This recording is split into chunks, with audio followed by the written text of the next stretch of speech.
Well, good evening, everyone. Welcome back to the channel. So I wanted to go back to the drawing board this evening and do a little bit more of a generic video and just see how many I could get on live this evening. So I wanted to discuss what does it take to be rich/wealthy as a dividend investor. And before I started, we actually got a little bit of clarification on the distinction between the two. Rich, according to Blake here, rich is a measure of income, wealthy is a measure of owned assets. And we'll definitely go further than that. So building on, oh, welcome. Welcome. Glad you could join.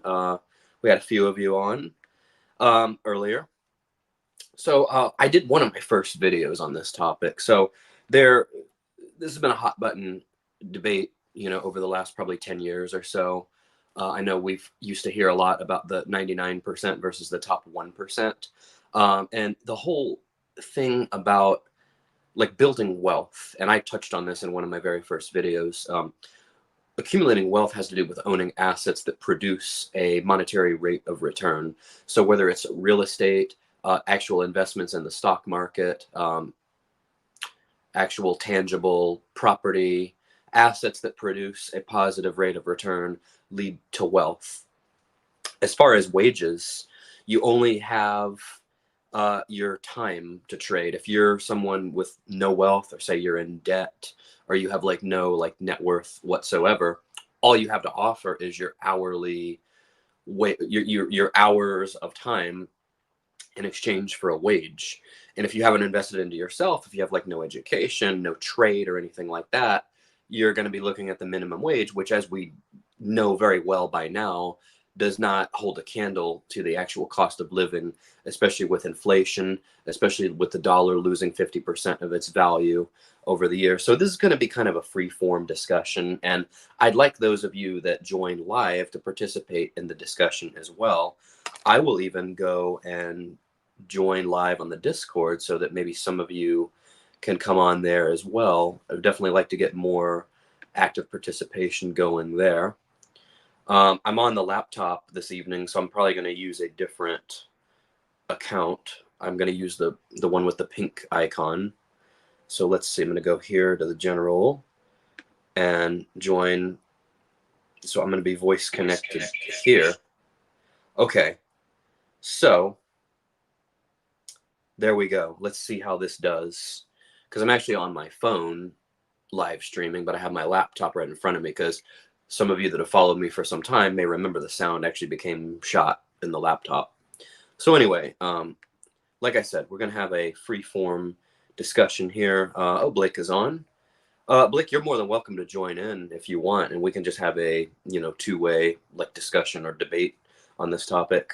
Those who pay people minimum wage should expect minimum effort.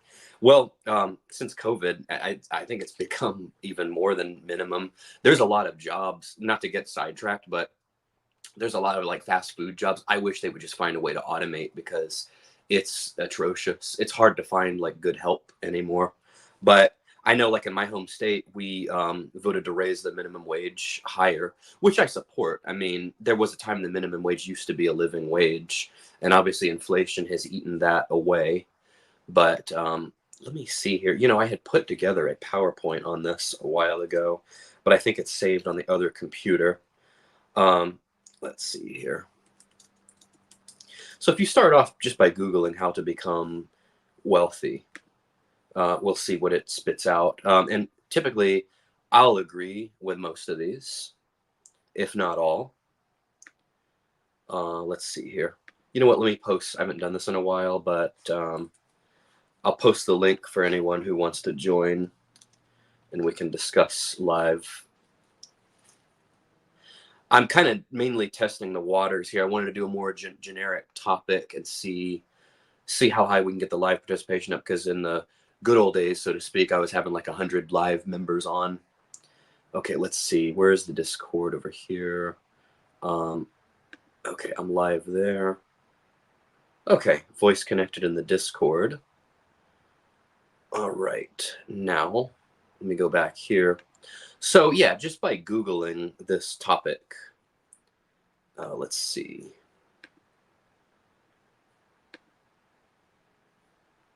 Okay, just Googling the topic, how to become wealthy, spits out these results.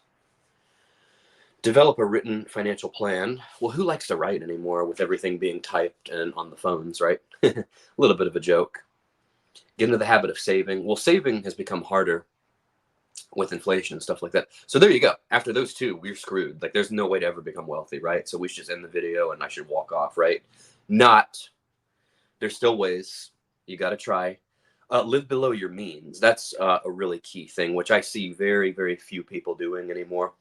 There's little things I notice, not to get off on side tangents, but every day that I go to the gym, there's things that just boggle my mind. Like I see so many people that they pay money for bottled water and they leave like entire bottles of water behind. And I'm like, wow, are we just that spoiled in this day and age that people just forget about their bottled water? Because bottled water has definitely gone up like everything else over the past 3 years. So I find that mind blowing, especially if they're buying it from a vending machine. So there's just a lot of like, I guess, behavior stuff that I see that it's like people just don't really care, even though, you know, we have all this inflation and stuff. It seems like the average person just either doesn't pay attention or doesn't really care for whatever reason. And I know people that make less money than me just don't seem to care, which is mind-blowing, really. But there are ways to live below your means if you try. Stay out of debt. That one's hard. You don't want to get into credit card debt, obviously, because all it does is snowball. And one thing I've always found interesting when we emerged from the Great Recession of '08, the Great Financial Crash, interest rates fell across the board to like record lows, but the credit card companies never lowered their rates. So they were always between like 26 and 35%, like almost averaging 30% APR in some cases, which is just insane. You would love to make that as an investor. You would love to collect that interest. You'd love to be on the creditor's side, but not paying that to someone else. That's just mind boggling. Step number 5 here, it says invest in ways that work for you. Number 6, start your own business. Obviously, a successful business can be a pathway to wealth, of course. Get professional advice. Well, we can cross number 7 off because those of you that are on here, you're already sort of getting that, even though I wouldn't call myself a professional. I'm more of an entertainer slash, what do we say, edutainment, right? That's the phrase I'm using here. So let's see. Okay, we've got 9 of you on, so feel free to comment away. I'd like for this to be an interactive discussion. Okay, so the key point, again, is that the people that own assets are the ones that are going to become wealthy in the long run. Like people that, yeah, step number 8, that's definitely true. Increase your income. You want to do that as much as you can where possible. I would say get as many side hustles as you can. One thing I hate hearing, and I know people in my own family say this, they'll just look at these and say, oh, well, I can't do that, so let me just not try. But then let me come back years later and maybe hit you up for money because you've put in the work that I didn't want to put in. I just don't like that line of thinking at all. And I'm not about that. Like I say, you want to, as a person, I believe in teaching someone how to fish versus handing someone a fish. But if the person is not willing to learn how to fish, I don't believe in handing a fish either. So, you know, that could be, call me an asshole or whatever, but that's just my line of thinking. If you're not willing to learn how to fish, and I'm willing to sit here and teach you how to fish and even run a YouTube channel, you know, that's grown to 3,500 subscribers to teach how to fish. And if you're not willing to learn how to fish, I don't feel like I owe you a handout of fish. And that's, again, just my line of thinking. So, all right, come on, people. I want this to be interactive. All right, let's see what else we got here. You know what I could do? I could go back to one of my old videos. Let's see. One of my really old, I want to say it was either the second or the third video I did in the history of this channel. It's kind of embarrassing now because the lighting was bad and I just sat in front of my TV. I haven't figured out if we've gotten like better or worse as far as quality, but I know the results have gotten better as far as views and stuff like that. So I do feel like those TV videos, I put in more effort than I do now, but the results are obviously better. One thing too, if you want to save some money, make coffee at home. I wouldn't recommend going to Starbucks and getting expensive coffee and stuff like that. And I really don't believe in paying a professional either. You can learn all this stuff on your own. And I am working on a personal finance book that I've kind of stalled on it, but it is in the works. I've probably got, I don't know, 50 pages written. I want it to be like 200 or 250 pages. I know some of you that I've gotten close to in the Discord think that's a dumb idea for whatever reason, but I'm still going to do it nonetheless. So, all right, let's see here. I may actually go back to one of my very, very early videos.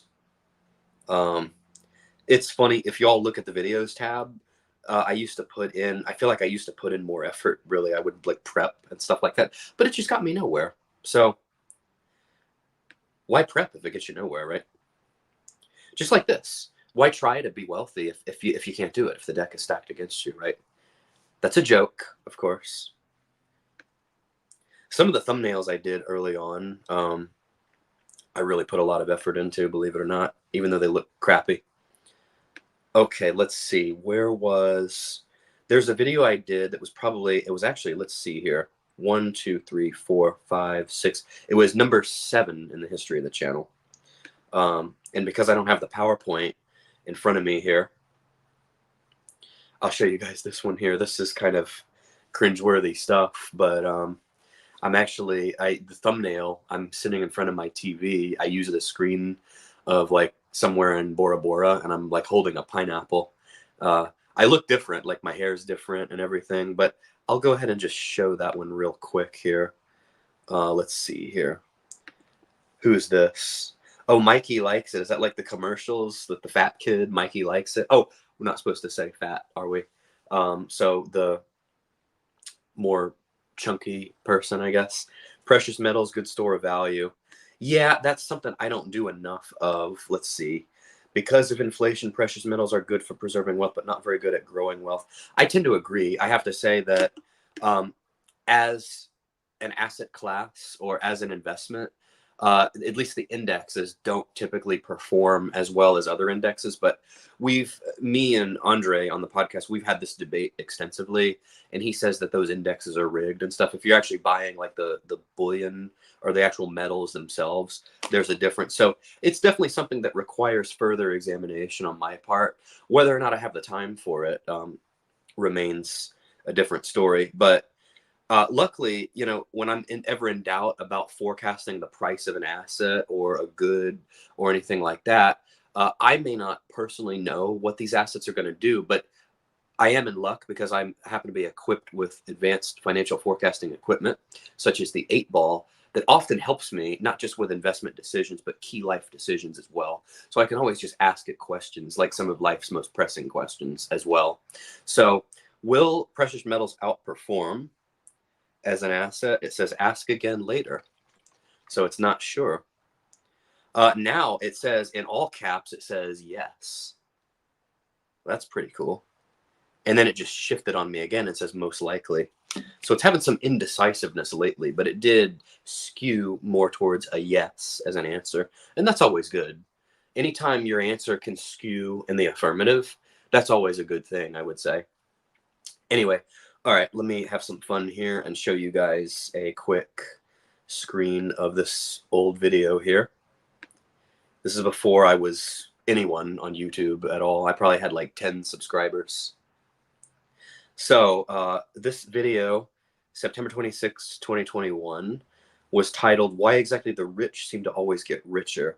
In this video, I outline the reasons why folks considered rich seem to continue acquiring wealth more easily. I also show how the reasons outlined all stem from one key reason and offer recommendations to all on how they can emulate this behavior. So this video, and I'm in a pineapple shirt too, which I still have. I haven't worn that on a video in quite a while. But what's up, folks? Welcome back to the channel. Thank you. Oh, the sound is working on there. That's interesting. This is the video. I haven't watched this again in a while, actually. And hope everyone's weeks have been going great. Now, given the title of this video, I'm going to mute this, but there's some things I do want to show. I think I had music playing in the background too when I did this one. Not that I want to encourage you all to go back and content. Remember to please like, comment, I'm going to mute. There we go. Oh, so here's something I used to talk about here. So this slide that says cash loses value. So I use this in a lot of my early videos. Obviously, we know this, right? Because of inflation, this phenomenon has accelerated, right? So cash has lost 50% of its value in the last 3 years, and that hurts the poor disproportionately, I would say. So that's one of the key ideas that I wanted to emphasize early along. And this is before this video was shot before inflation. It almost doesn't even look like the same person, does it? Even though these are the same glasses.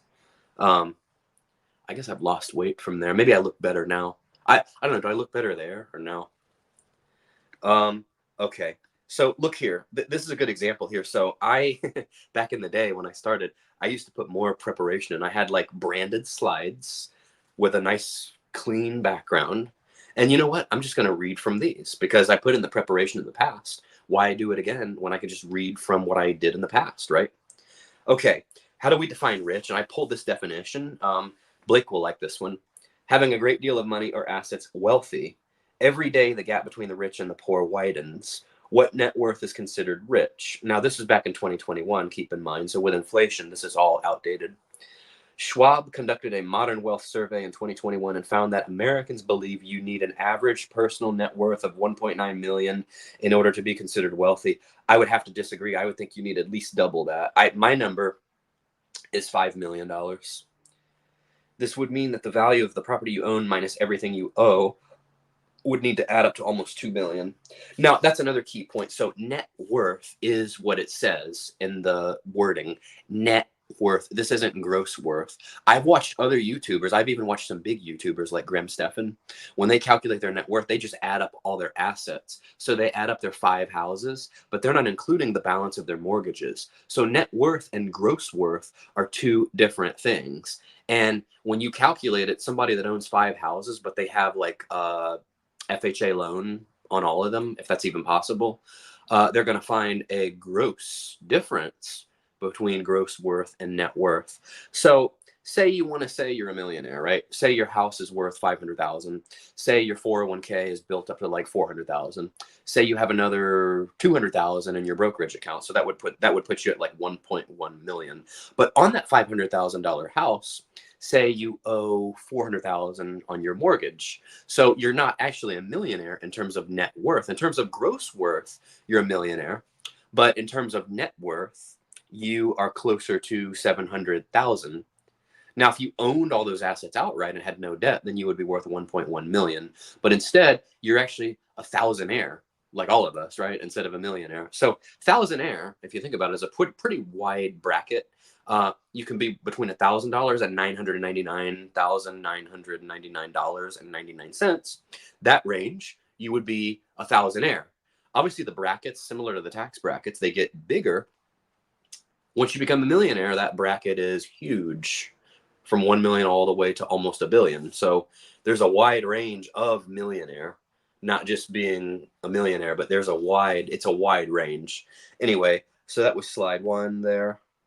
And then I was explaining that with some vigor there. Like I said, I feel like I tried harder in these earlier videos. Now, some other stuff here. I was still in school at this time too, so this was easy for me to prep for this stuff because it was just like a school assignment. Let me check some comments here really quick here. Okay, let's see. No new comments. Where are you all? What, the cat has your tongue or what? Or are you just mesmerized by such a good video? I'm sure it's the former, not the latter. Okay, let's see. Slide 2. Come on, where are we? You'd think I would know my own videos, but I haven't watched this one probably since I shot it. Okay, according to U.S. News, how the wealthy are defined, net worth is the sum of an individual's assets less liabilities, but individuals with high incomes don't necessarily have a net worth to match, and the reverse is true as well. A lot of people who are wealthy in this country are wealthy not because of income, but because they own assets and they have investments that appreciated, real estate or otherwise, while income funds an individual's lifestyle and day-to-day costs. Okay, so that was that one. Slide 2. Okay. You know what I had trouble with early on? So my TV was top of the line when I bought it. So as far as the backlighting and the edge lighting and all that, it's super, super bright. I love watching movies on it and stuff. But and believe it or not, I had all the lights on in the house at this time. But when I put at the time, I was shooting off of my laptop before I had this fancy phone.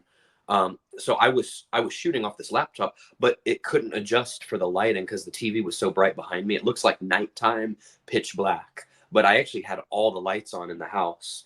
In some scenes you can see the lighting reflecting off the TV, but the TV was so bright. Anyway, besides the point. Okay, so we read that one. Let's see here. Oh, I'm smiling. Look at that. See, I was having fun with this early on. Am I having as much fun now? Well, I guess the jury's out. If I had more comments, I'd be having more fun. Okay, let's see. Let's see. Okay, so how do we define rich? This was, again, back in 2021, which seems like ages ago. According to the latest data available from the Federal Reserve, the average American household net worth is $747,000, which I still find hard to believe because there's so many people in massive amounts of debt. So under 35 years old, I do believe this one, the median net worth. Now, this confused me because median and average, maybe Blake can help clarify for me, but median and average, like I take the median as the midpoint, so I wasn't sure. Oh, I think I know why. This is another key point. So the top 1% skews the average in its favor. So the way income behaves, the people at the very bottom that see no real raises or increases in their income, they stay at the same level. But the people at the top that own assets that appreciate in value, they pull up the rest of the pie, so to speak. Like they make the pie bigger, but that doesn't mean the pie is getting equally bigger, right? It's getting bigger for them, but it's not like they said, going back to like Reaganomics, it's not where a rising tide lifts all boats. It lifts their yachts, but it doesn't lift the little dinghies or the canoes that, the poor might have. So that's the difference between average and median. Now, 35 to 44, 91,000, and then 438,000 approximately average. So there's a wide discrepancy between median and average. 45 to 54, 169,000, 834,000 for average. 55 to 64 is still the most affluent demographic. 213,000 median net worth, 1.18 million average net worth. So, and that was as of 2021, but that's a key distinction. Now, in the scene here, you can actually see the lighting behind me. It's actually the kitchen light that you see up top, which is actually over here. And then I had some LED, some stage lighting that didn't work too well for me. But anyway, so there's that. Okay. And I guess this video was pretty good, but it just didn't get spread too far by the algorithm. I did dress better for those earlier videos, right? I wasn't just in bummy gym clothes. I was more clean shaven, of course. Let's see. Okay. So I was on this slide for a while. Oh, here we go. Here's some better slides here. Let me go and do some comments here real quick because I see we got some more comments. Some funny ones. I will address this one. This will be a little off topic. Love the pineapple shirt. You should wear it more often. Well, I learned the hard way. So here in Florida, pineapples are actually associated with swingers, which probably prompted this next question here. How are you doing in Cougar land? Well, I slowed down on the Cougars actually because I dated a girl my own age or close to my age for about a couple months, and she kind of went nuts on me a little bit. I don't think she watches anymore, but if she does, I'll certainly hear about this. But yeah, things just didn't work out, so I'll probably be back to Cougar land. Maybe I'll break out the pineapple shirt again after all, but it does have certain connotations to it. Okay, let's see. You have it correct. The median is the peak of the bell curve. The average includes the top 1%. Yeah, so they skew it is what happens because when the market does really well and all their assets appreciate by 40%, it's like they just got a 40% bump in net worth, whereas you didn't even keep up with inflation more often than not, unless, we do have some pretty savvy people. And I'm trying to get there myself. I want to be, I don't envy this top 1%. I want to be like them. I want to emulate them where I can. but it is hard. If you're not like born into those circles, it is certainly hard. Hungs88 says, thanks, coach. Well, thank you. You all are the best part of the channel and make this worthwhile, of course. So anyway, I have some sharp slides coming up here in the video. So my top reasons why the rich get richer, because they own assets, and I drive this point home, providing ability for capital to generate a return or capital gain. That's what capital gain means, versus non-asset holders who only have their time to trade, i.e. labor for a wage. And let's see, we'll keep going here. I rattle off a few of them.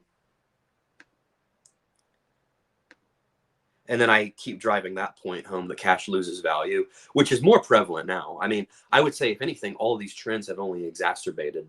I know they did say that there was a wage growth after COVID, but I really think all these trends have exacerbated in the last couple of years, to be honest. Okay, so that one, I harp on that for a while. So the prior point creates a cycle where more capital returns reduce or eliminate the need to use labor and time to trade for a return or a wage, thus allowing more resources to funnel into assets, creating more returns on capital. So where I was going with this, a cycle where more capital returns reduce or eliminate the need to use labor. That's defining the FIRE movement, if you think about it. So the more returns you get, the more money you have, the less you need to trade your hourly time for a wage. And then that is like in economics, they call it a increasing, like they say, a rising tide. I almost said it's the opposite of diminishing returns to scale. It's more like accelerating returns of capital. So you can move on to higher order things like writing, thinking, which is what I experienced. Like when I got to work from home, I kind of got into my own bubble during COVID, and I got to focus on more enriching activities and stuff, like creating a YouTube channel and actually thinking. When you're in a daily rut, and I've experienced this myself, I've experienced a lot of this in my short lifespan. When you're going to an office every day, 5 days a week, and you're in that rut, well, the more cynical side of me really thinks that when I say they, I don't mean this arbitrary force that we can't see, but I mean the people at the top, the people that run our lives, basically, that control us. They want us in that rut. I believe that. And during COVID and after COVID, when people got to work from home and experience more freedom and stuff like that, I believe they don't want that. So they unfortunately tightened the noose on us and started making us come back and whatnot. I know they say we're more productive in the office, and I don't want to go off on that tangent. I know Jamie Dimon's a big proponent of that, and some things he says I agree with, some things I don't. But CEOs can do whatever they want with their company, I guess. But when you're a CEO and everything's pretty much done for you, it's a lot easier to come in. Like I remember where I worked before, which happened to be before Jamie Dimon's company, a lot of the management there would talk about how many hours they put in. And I'm like, well, it's easy for them to put in 10 hours a day. They have everything done for them. They can just stay at the office if they want. Anyway, so the thing is, where I'm going with this, the more higher order stuff you can move on to when you get a little bit of wealth, it's like an increasing returns of your capital. So you can focus on more higher order thoughts, activities, stuff like that, and do even better, and maybe advance upward, and so have some upward mobility, so to speak. Like I say, allowing more resources to funnel into assets, creating more returns on capital. How do dividends play into all this, by the way, right? Well, dividends can help that, like with the FIRE movement and whatnot. Okay, let's see. Let's go on to the next slide here. Check this one out. So this is another thing that I harped on here. Economic policy by the Fed and the government incentivize and reward asset ownership. They really do, because when we had the interest rates where they were at the time, I might play this because, oh look, the blue line in this chart was when interest rates basically fell down to zero. See that? And then they started coming back up. I'm actually going to play this. Let's see. I got to hear myself talk. Now, to provide a chart that emphasizes that past point and segues into my next point, what happens is that very often the policies and the way the system works really favor asset holders and favor people that you may define as rich becoming more wealthy. And primarily, we've seen this in the last 10 to 12 I just can't remember what the red line was. years, and really starting after the last big '08 crash, the Great Recession. The Fed funds rate, which is also known as the base interest rate of the whole economy, fell down to zero. And it stayed virtually at zero until they gradually started raising over time and then plateauing off again until the Rona came up and Oh, that's embarrassing. That's what we used to call it on YouTube. made them cut again down to zero. I think at that point, YouTube was like shadow censoring if you actually said coronavirus or COVID. So people came up with like clever names for it. So what happens when interest rates are at virtually zero? What is the red fixed rate? It's blurry. I can't really see it. I know one is the Fed funds rate. The other one says average. I think it's the average mortgage rate. So that's another thing that this chart actually unveils. If you didn't know this already, there's a huge spread. You'll notice mortgage rates didn't really come down proportionately to the Fed's funds rate falling. So the spread for banks on their loans, whereas in 2007, the spread was like this thin. It plummeted, like the spread widened because the Fed funds rate fell and the mortgage rates didn't fall proportionately. Same thing I was saying, like with the credit card interest rates too. So that's the difference between the red line and the Fed funds rate, the blue line. So that could almost redefine the whole redlining concept, right? Like this is a redlining here. Like the red line's way above the blue line. Anyway, what else do we have here? Okay, so I harped on that one for a while. Let's see. Let me do some more comments. Let's see. We got 18 of you on. So I noticed the longer I go, the more of you join, which I like. You guys are funny. Hog Farmer's back on. If you keep bacon in your pocket, the cougars will come running. Hold on just a second.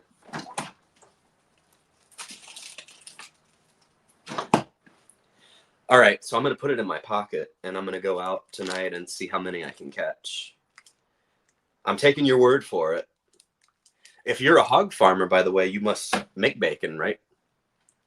Oh, one of my favorite dry sense of humor subscribers. This guy, he says, let's see. I study sociology and the way they see the rich or millionaires. They start usually with a family that works hard and becomes middle class. They pass on to the children those assets. Well, what I see happening with this, and I've even seen this firsthand in life. So the generation that works hard and makes the money, they do really well because it's like they earned it. But then when they pass it on, it depends. This isn't always 100% the case, but when they pass it on, I feel like the kids just squander it basically. But that's not always the case across the board. Like if that happened to me, okay, like my grandfather owned a car lot. Like if I got the privilege to inherit that, I would do my best just out of respect. I would try to grow that more than what it ever was. And there are some people that are like that, but you get, I would say, the trust fund mentality that just basically sits on it and lets it run into the ground, so to speak. All right, let me catch up on comments and then we'll keep going here. This is a good discussion so far. A majority of the middle class in the United States have their wealth destroyed by medical bills in the last 5 years of their life. That's very true. That's why health insurance is so important. They are unable to pass wealth down to their children. The children become upper middle class, they pass, and their children become upper class. In other words, they become rich because of the seeds planted by their predecessors. Well, that's what you would call generational wealth. But a lot of times I feel like that gets squandered unless there's stipulations in the will that specifically say that that can't happen. The cost of thriving index shows how the situation the working class is in has only gotten worse over time. I would agree. Example, the Bush and Kennedy families, old money inherited new money inventions like Bill Gates, Musk. Yeah, 100%. Those families definitely did inherit money. Hard times create strong men create easy times create weak men create difficult times. That's a great quote. I love that quote, actually. That's 100%. spot on. Okay. I was lucky coming up. Like, so my family wasn't poor, but in a way, the way I was raised made me feel like I came up poor. Like I didn't do without, but I was definitely taught to appreciate money, and it gave me the mindset that I have today. And I'm actually thankful for that, because if I grew up spoiled, I don't know how I would be. Then again, some people tell me I'm sure I would have gotten it together sooner or later. Okay, let's see. So this one is this. Spent a lot of time on this one. Okay, let's see here.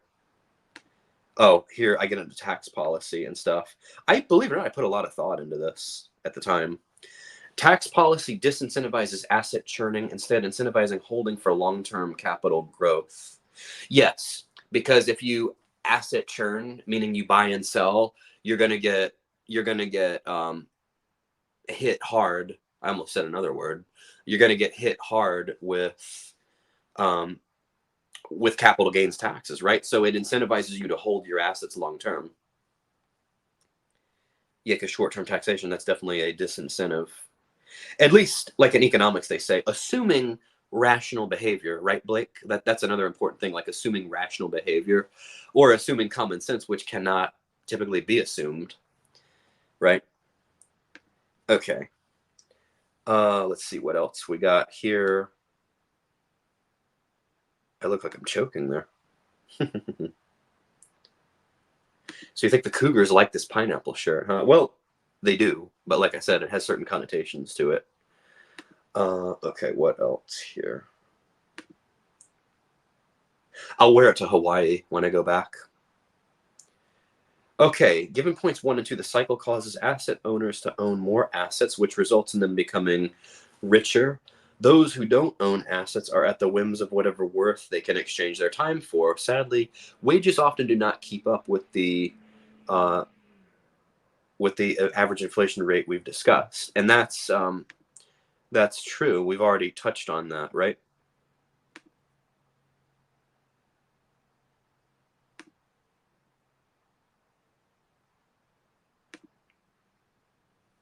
Hey, so if Hoffman and the others, if you all listen to this, this is obviously ripe for photoshopping. I got some interesting faces in this video here. Not that I'm encouraging that. You guys are kind of ruthless with that stuff. Okay, let's see what else here.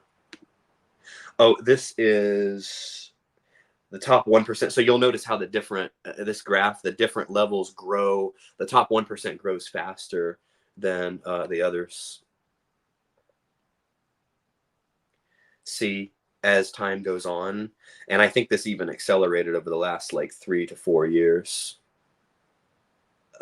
Let's see. See, I was saying past 1 to 2 years, but it's accelerated from here. It's interesting to look back on this, because I would say things have gotten worse since this point in this regard. But then again, there's a lot of people out there that just don't care. Like I say, just live for today, run up the credit cards, leave your full water bottles that you paid money for in the gym, you know. Another thing that annoys me, I don't know why people do this. This is another annoying gym behavior. Like people on the cardio equipment, when they do finish a bottle, it's either they leave the whole bottle, or when it's empty, they do this. And I'm like, I hate that noise. I want to like just hit them over the head with the water bottle, because I hear this shit, and it's so annoying. It's just, ugh, I don't know why people do it. Anyway, so how can you offset this? This is the real important takeaway of the video, right? Start saving, investing, and owning assets as soon as possible. It takes starting, setting the right habits, and staying committed. Recommendations: reduce expenses, debt, save 25 to 50% of your income. That was one of my rules of thumb that actually is going to be in the book. There's a lot of stuff from these early videos that's going to be in the book, obviously. If you can save at least a quarter of your income, well, think about it. Like the 401k max out. If you make like an average salary, what's the max out now? 23,000. So just say that was 25% of your income. If you're at like 92,000, that would be 25% of your income, right? And that's gone up over time, because it used to be 18,000. So it's gone up to try to keep up with inflation. So if it was 18,000, and you don't have to do that maximum. So if you've gone from like 72,000 to like 92,000, the 401k contribution, saying that's 25% of your income, has kept up proportionately. Something I used to try to do in my early videos, I try to do bonus content all the time. Okay, reduce expenses, debt, save 25 to 50% of your income, funnel those savings into asset vehicles, real estate, and investments. Bonus content, more detail on prior charts. So I got into, this is something I tried to do early on in my YouTube career. I tried to do bonus content to try to keep people hooked. Now, over the last year, I would say I strayed from my own advice a little bit. So I got, I started a new job in October of 22. I got a big raise and stuff like that. And I started going out and throwing a lot of money away on drinking and going out and stuff, which has all gotten way more expensive. Some places, especially barbecue, for some reason, like barbecue, especially beef, has doubled in price over the last couple of years. While, like we were talking about minimum wage workers, while the service has fallen off, you're paying double for shittier service. No nice way to put it. But anyway, so the point of that, like, you'll be amazed if you start like going out less, you'll start to save a lot of money. Like, I've already cut back on going out, and my credit card bills are falling a lot for sure. Like my one credit card that I use for going out, my 4% US bank card. That's another video we can recircle again. The starting lineup. I have my starting lineup right here. But my US bank card that I get 4% back on for going out to eat, I was averaging $800 a month for the last like 6 months of 2023. I already got that sucker down to $400 or $500 this time. So it's already cut in half. Anyway, being single again obviously reduces that expense as well. So yeah, all right, bonus content. Let's see.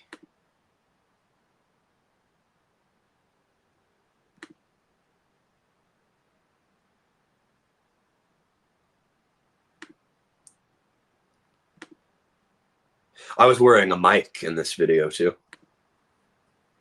Okay, so that was the end of the video, but I did a bonus content. Let's see here. What, I'm trying to remember what it was. Oh, some details by quarter. I think it literally showed it how it changed by quarter, and that was on the Fed website, I want to say. So that's that. Well, that's a good way to make use of a old video, right? Okay, so that was that. We went for like almost 16 minutes there. Yeah, so good stuff overall. Let's see, let me stop the share. And okay, I'm back here again. Now let me read the rest of the comments here. Wow, we've been going for a while. Oh, I lost 8 of you. I had like 20. Let's see here. Oh, Eat More Beans is on. Haven't seen you in a while. Now that's a good way to save money. Eat more beans at home and don't go out as much, right? Tesla reverse split by August. It's looking like it. Okay, got some WiMAX. Now when is WiMag launching? I'm not sure. I think it'll be within the next couple months. Of course, we can ask Jay when he's back on, right? The show Psych love pineapples. That's funny.